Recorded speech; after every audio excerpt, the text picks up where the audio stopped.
Joining us now is Tom Donilon, former National Security Advisor in the Obama administration, former State Department official before that, the Clinton administration. Welcome, Tom. Thank you very much for being here.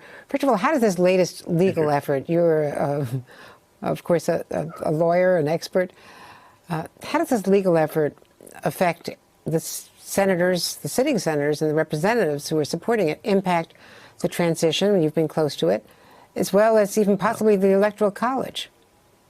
Yeah, I'd say a couple of things about it, Andrew. You know, it's not really a well-grounded effort. Not a well-grounded effort, legal effort, nothing like it's ever been seen. And here are the facts, and here's what I'm really worried about from a national perspective. One is this all conspires to slow down the transition. And there's now some talk about even slowing down confirmations and hearings and confirmations going into next year, right? Which will delay putting in place permanent officials in charge of the federal government. That's really a mistake in the midst of a pandemic, an economic crisis, and we have a post-Trump international situation, which is challenging. So slowing down the transition is really not in the interest of the United States government. And some other specific things that have been done during the course of this effort, like firing Chris Krebs at DHS, the person in the United States government in charge of cybersecurity, was really a kind of a reckless thing to do in the midst of a transition. You know, the second thing is it really does undermine faith in the electoral process in the United States. You know, the president of the United States, and as you know, I've worked for 3 presidents, been privileged to work for 3 presidents, are stewards of the democracy. And this is actually a positive story in the United States, despite all the challenges, as you know. The election went off without major disruption and went off peacefully. And that should be something that should be celebrated. And by the way, as you and I talk today, Andrea, all the states have certified their electors, and they'll be counted on Monday. And the last thing I think is really important, and again, you and I have watched the transition of governments for a long time in this country, and that is the peaceful transfer of power is a linchpin of our democracy.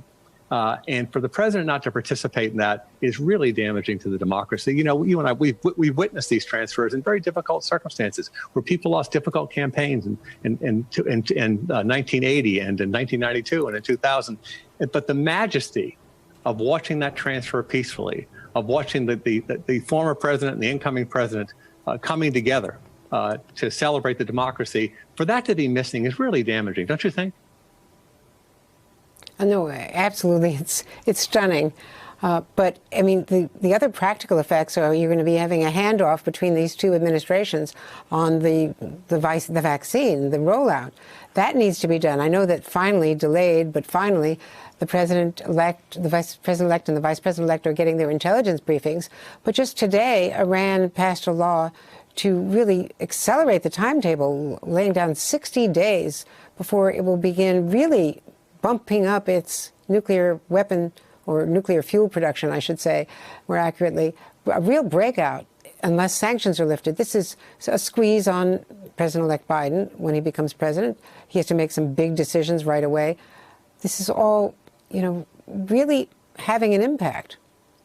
Yeah, Andrew, the most important national security issue right now is to successfully address COVID and successfully distribute the vaccine and get a take-up for the vaccine in the United States. That's the first challenge the next president has, and this should be a joint effort. You know, I took part, as you know, in the transition between the Bush 43 administration and the Obama administration, and we met almost every day with the outgoing officials in the Bush administration, where we went over plans, how the handoff was going to take place, what was pending in the world. Was a really important conversation, for example, that I would have with Steve Hadley on a regular basis, so that we were well prepared when we came in to deal with it. But this COVID and vaccine issue is essential. It's essential to the country's health. It's essential to the country's economy, and it's essential to our position in the world. And you mentioned the Iran situation. There's a world full of these situations that are going to be challenging for the United States, and they come out of a disruptive period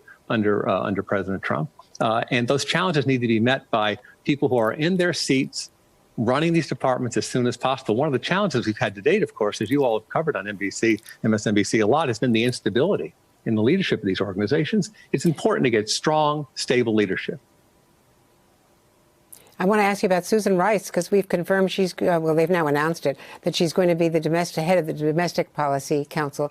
And her experience is, of course, in foreign policy, but as the NSC advisor, she dealt a lot with issues like the pandemic playbook. We also know that Dennis McDonough is going to be head of Veterans Affairs, but Susan Rice in the White House, it's an interesting pick. It is, and I'll tell you a couple of things about that. You know, it's interesting if you talk about the pandemic.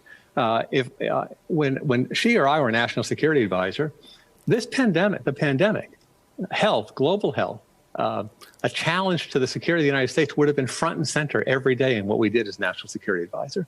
So Susan is deeply familiar with issues like that. But more importantly, Susan is familiar with governing. She's familiar with the White House, and she certainly is expert at running a policy development process. I think it's a really good selection. I congratulate her. As you know, she and I worked very closely together for many years. Now, Dennis McDonough at the VA.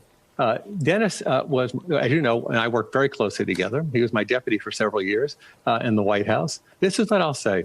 He is passionate about government and about the performance of government. He is passionate about our service people, and particularly focused a lot on the health care and for wounded warriors and others who come out of the service. He spent untold, kind of no publicity weekends at Walter Reed Hospital, and he also had a lot to do, Andrea, with with working to reinvigorate and restore a healthy and well-functioning health system at the VA. So I think these are two deeply experienced people, and it's a sharp contrast, isn't it, with the Trump administration? Deeply experienced people, passionate about governing. I congratulate them. Well, and I know your wife is going to be in the White House too. So there's and your brother. So there's going to be a lot of Donilon connections to this administration. Thanks so much, Tom Donilon. It's always great to have you. Hey there, I'm Chris Hayes from MSNBC. Thanks for watching MSNBC on YouTube. If you want to keep up to date with the videos we're putting out, you can click subscribe just below me or click over on this list to see lots of other great videos.